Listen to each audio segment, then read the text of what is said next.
right. Hi, y'all. Day 21 of NaPoWriMo 2021. Week 3. 3 weeks have passed. So, congratulations on making it to this point. If you are on the struggle bus right now, like I am, let me just give you a high five from over here in my corner of cyberspace. And let's just keep it going. So, here we go. I've got a great poem for you today called The Wild Iris, which is the first poem in the book The Wild Iris by Louise Gluck. Here it is. At the end of my suffering, there was a door. Hear me out. That which you call death, I remember. Overhead, noises, branches of the pine shifting, then nothing. The weak sun flickered over the dry surface. It is terrible to survive as consciousness buried in the dark earth. Then it was over. That which you fear, being a soul and unable to speak, ending abruptly, the stiff earth bending a little, and what I took to be birds darting in low shrubs. You who do not remember passage from the other world, I tell you, I could speak again. Whatever returns from oblivion returns to find a voice. From the center of my life came a great fountain, deep blue shadows on azure seawater. Okay, I love that poem. I have read it so many times and I still enjoy it whenever I read it. So let's get into the prompt. Here it is. On April 21st, day 21. Okay, so let's start with a free write. Imagine that you are something that is not human. So, whatever that might be for you today, first think of a plant, maybe, or an animal. You could even go the direction of machines, or, inanimate objects, natural phenomena, like whatever you really feel like doing. But choose something that's not a human and then free write as if you were that being. So, imagine as you, as this being, are being born. As you're being born as this creature or entity, what does the world look like to you? What does it feel like? Where are you? What's around you? So think of this is just another option, this last bullet point. Think of some images you've encountered in your daily life. For example, I was walking down the beach the other day and I saw a red rose in the sand, which I thought was magnificent. There's a story behind that, I'm sure.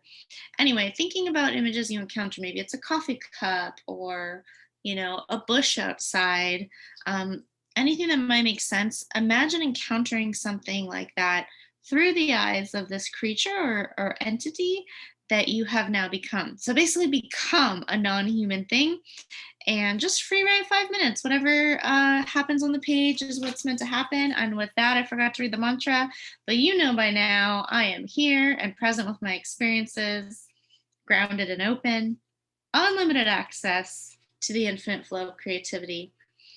Whatever happens on these pages is what's meant to happen. So don't judge yourself for your writing, just write.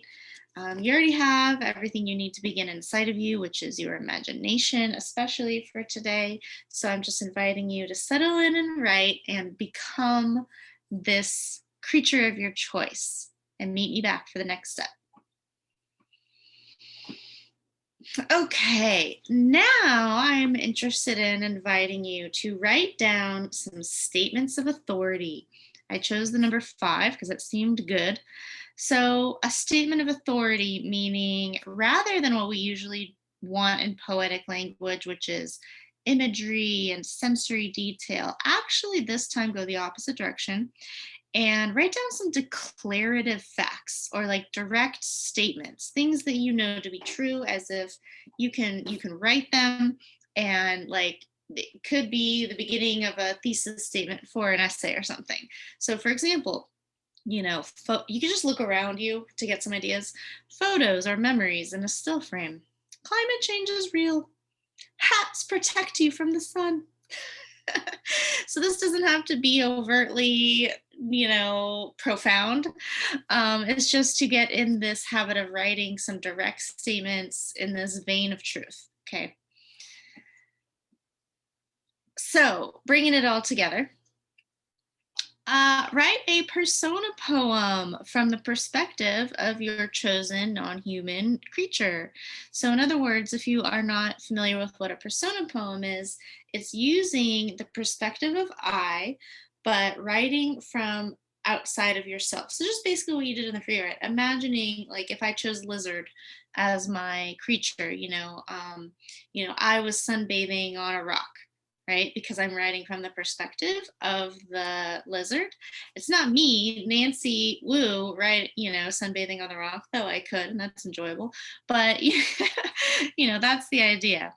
And so here we are thinking about this consciousness of this I that you are inhabiting, and I'm interested in having you try using direct statements of authority, like we saw in the poem, The Wild Iris.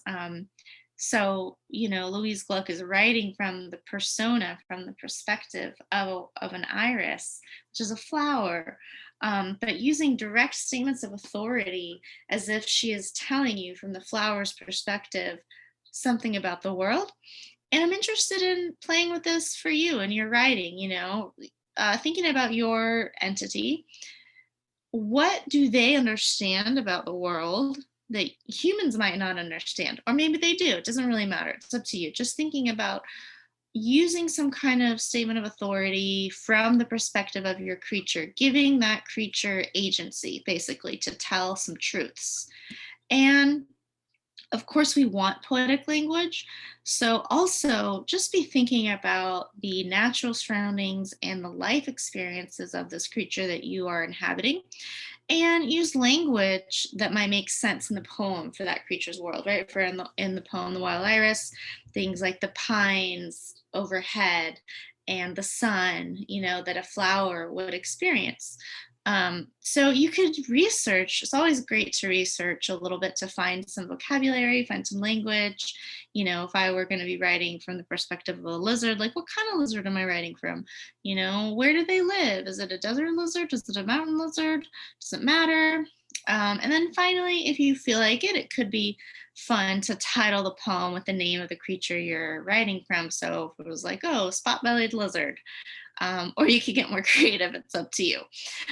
So that's it. Have fun with that. Stepping outside of your human self for a moment. Oh, maybe you can take this as a moment of like breathe a big sigh and not have to be human for just a little bit in your imagination. So have fun with that. And now I will just say a few brief words about Louise Gluck, because let's just be honest here. I'm kind of tired today. So this was the bonus for me, was learning about the poet. So I'm gonna cut some corners because I showed up to give you the prompt, and I'm just gonna be real with myself and be like, I did not have 30 minutes to significantly delve into Louise Gluck's life history and biography. What I will say is that I read this book, The Wild Iris, and it is stunning. It is gorgeous. It is just one of her 12 books of poetry. I highly recommend it. I mean, how many books do I have on my list to read? But I would definitely want to read her other 11. But so the poet Robert Hass has called her one of the purest and most accomplished lyric poets now writing. So she's a lyric poet. And I think that's important to understand when you read this book or the poem that we shared. She writes not as a narrative, and not even as a human in this book. She's writing from the perspective of different flowers and phenomena and seasons. There's all these wonderful, wonderful poems that are nature oriented. And I would also say, just how do I even, okay, this is a better way of putting it. Okay. In 2020, she was awarded the Nobel Prize in Literature, like that's huge, for her unmistakable poetic voice that with austere beauty makes individual existence universal. So that's what I was trying to get at. There's something really, really like profound about consciousness in this book that I have read. And I think it's really stunning. So there you go.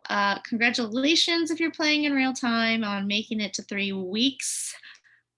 That's big. We're almost there. So there's only 9 days left? Okay, you can do it. You can do it. And if you're just popping in at any time, that's cool. You can write a poem any day you want. All right. Have a great one, everyone.